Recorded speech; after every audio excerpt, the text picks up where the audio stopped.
welcome to our video newsletter. Good evening, and welcome to the Sports Academy at Brookwood Camps. Once again, I'm Scott Fiedler. Tonight's show, we're going to end with part 2 of the Kenny Albert interview, Jay Fiedler style. Now to James at the archery range. Thank you, Scott. We're here at the archery range today with Aaron, Sahil, Noah. We're having great fun. Aaron, what have you learnt today? I learned how to put the arrow in the bow and arrow. Awesome. Have you hit the target? No. Oh, gutted. It is your first day though, so we'll get there soon. Sahil, have you hit the target? Like once. We're still getting there. We're still learning. And Noah, you've been here a while. Are you good? At archery, yes. And are you enjoying Brookwood Camps? Yes, a lot. Thank you, Scott. Back to you. Now to Carly Janine at the basketball courts. Thank you, Scott. I'm Carly Janine, reporting live at Brookwood Camps basketball courts today here with Ben. Yes, what are you doing right now? I'm playing knockout on the basketball courts. So much fun. So what is your favorite basketball move? Probably the spinorama, although I definitely can't do it. So amazing. I've never heard of that before. Could you show us what that looks like? Honestly, I can't because I'm not very good at it, but I will attempt it. I'm sure you are great. Thank you, Scott. Now to Sage and Haley at the Gaga pit. They're finally going to explain this game, Gaga, to me. Maybe I can learn something from this interview. Thank you, Scott. I'm Haley Waller, and I'm here with Sage. And we're at the Gaga pit. So, Sage, can you tell us what Gaga's about? Gaga is about hitting people knee and under, and once you hit somebody, no, you cannot turtle, and you cannot jump. What's turtling? Turtling is trying to save your feet from getting hit. Okay. So, how long have you been playing Gaga? 2 years. Okay. Thank you, Scott. Back to you in the studio. Hi, I'm Jay Fiedler here in the brand new Brookwood Broadcast Studio. I'm here with my good friend Kenny Albert. This is Kenny's 3rd year here at Brookwood Camps. And Kenny, tell me, you've seen this program grow from a small studio to now in our new 5,000 square foot studio here with all the tremendous equipment. Tell me your impression of what you've seen of the growth of the broadcasting program here. First of all, I'm jealous. I never had anything like this when I was going to camp as a kid. Even high school and college programs that I've seen, I'd put this right there, if not ahead. It's a tremendous opportunity for the kids. I know they like to, take part in their different sports outside, but to have the opportunity to come in here for a half hour or an hour or two every day or every other day, state-of-the-art equipment, computers, cameras, definitely jealous. Yeah. So, I know you've done all 4 major sports in broadcasting. The only broadcaster to do that for every NFL, NBA, NHL, and Major League Baseball. We got a ton of sports here at the Sports Academy at Brookwood Camps. And tell me your favorite sport to cover. The only current. There are other guys that have done it. I don't want to take anything away from them. Other guys have done all 4, but I think I'm the only one currently. I love them all. I was answering some of the questions from the kids earlier. As a youngster, I loved hockey. I played hockey a little bit. Wasn't very good at it, but enjoyed playing on Long Island where I grew up, and always wanted to do hockey play-by-play. It's the fastest sport. It's 60 minutes, nonstop action. Puck does go out of play once in a while. There are whistles after goals and penalties, but it's just nonstop for the most part. But I've been fortunate enough to be with Fox now going on 25 years, which is hard to believe, working the NFL, and have worked with so many great partners. My current partner is Rondé Barber, who's probably a future Hall of Famer.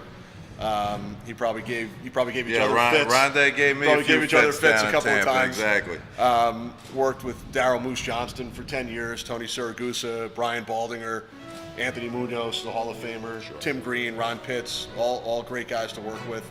Got to do a Sugar Bowl game with Howie Long and Terry Bradshaw. So, that's what makes it fun, the guys that you get to meet and work with. And as you know, every football game is huge. Teams only play once a week. There's not a feeling like 12:59 right before kickoff on a Sunday afternoon. I'm sure you felt the same way.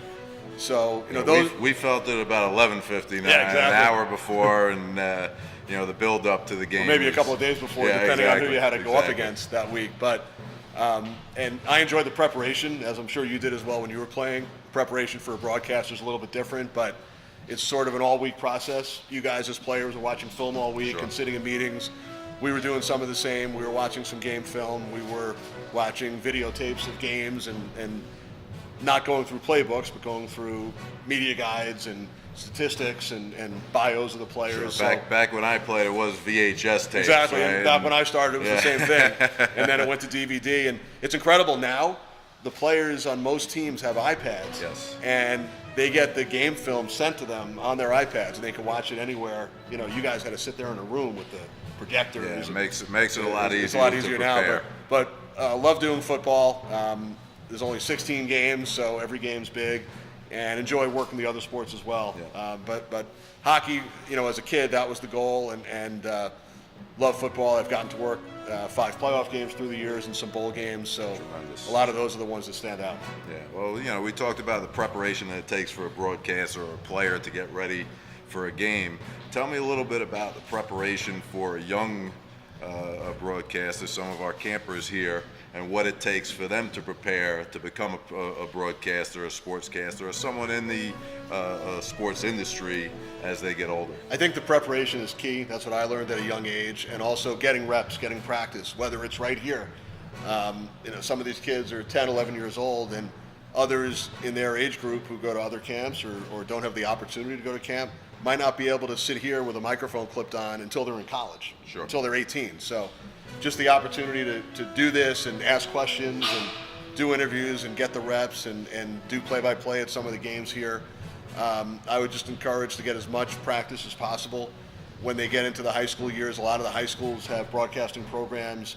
They might want to write for their school paper, cover the games, do the public address out at the field. And then in college, the same thing. A lot of the colleges have terrific programs, and you can continue to do it, at that age as well. Sure. But I would say also, if play-by-play is the goal, or studio hosting, for example, just doing a lot of reading, whether it's old school by reading a newspaper or magazine, or on their phones, the internet, iPad, computer, just keeping up with everything that's going on and learning everything about the subject as well. Also, if some of them are announcing games here, it might be a little thing, but pronunciations. You want to make sure you pronounce all the names right. And that sometimes could be a challenge with athletes. Especially in hockey, right? In hockey, with athletes from other countries. Quick story, when I was hired to do my first Olympics in 2002 in Salt Lake, I was a last-minute replacement. Somebody had to pull out a week before. So I spent the week poring over these rosters, men's hockey, women's hockey, and I was familiar with the NHL players, but there were some countries that didn't have NHL players. Then you had the women's teams, and one of my first games was a women's hockey game between the U.S. and China.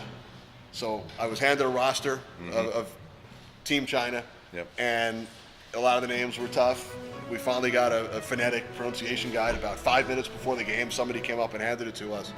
And from a broadcasting standpoint, one of the positives that day was the U.S. team was so much better. So China never really had the puck very often, so we didn't have to say a lot of the names. Their goalie was nicknamed the Great Wall. So every time she made a save, there's another save by the Great Wall. We kind of used her nickname instead of her real name. Yeah, that makes it easy. Last question for you. I know you come from a great broadcasting family.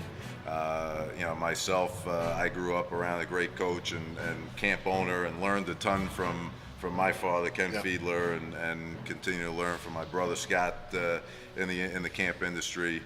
Tell me about the influence that your family had on you. Yeah, it was huge. I grew up with my father and my two uncles who were sportscasters, and when I was a kid, they were all doing different sports, whether it was hockey, basketball, football, boxing, studio work. I felt like on holidays at our house and special occasions, I felt like I was part of the first all sports radio station because I would just listen to stories and take everything in and via osmosis, learn the business really, and got to go on road trips and go to games, and just like you guys have an advantage here by having this studio and these opportunities, I felt like I was learning at such a younger age than other kids that wanted to get into it at that time because I had a teacher really in the house, and it wasn't like we sat down and had lessons or anything like that, but I would just observe and listen and kind of soak everything in. But of course, the exposure that you get being a part of the Absolutely. family, going to all You that, get to same meet thing with people me, and- going yeah. to my dad's practices and all that, and these campers, the experience that they get here every day working in the broadcast studio, meeting guys like you and others that come to visit us is tremendous. Kenny, thank you so much. Thanks, Jack. Appreciate you continuing Enjoy it coming as always. to be a part of the broadcast program here at the Sports Academy of Brookwood Camps. I'm Jay Fiedler signing off. Once again, my ratings have dropped. I'm blaming it on my producer-director, Andrew Lepere, this time. He needs to pick up his game. He's complaining about a fever these last few days. And we finally did explain what a Brookwood is to the man. So we need to pick his game up, and I need you out there to share, post, let people know about this show. Then maybe we could get one more Brookwood. First down!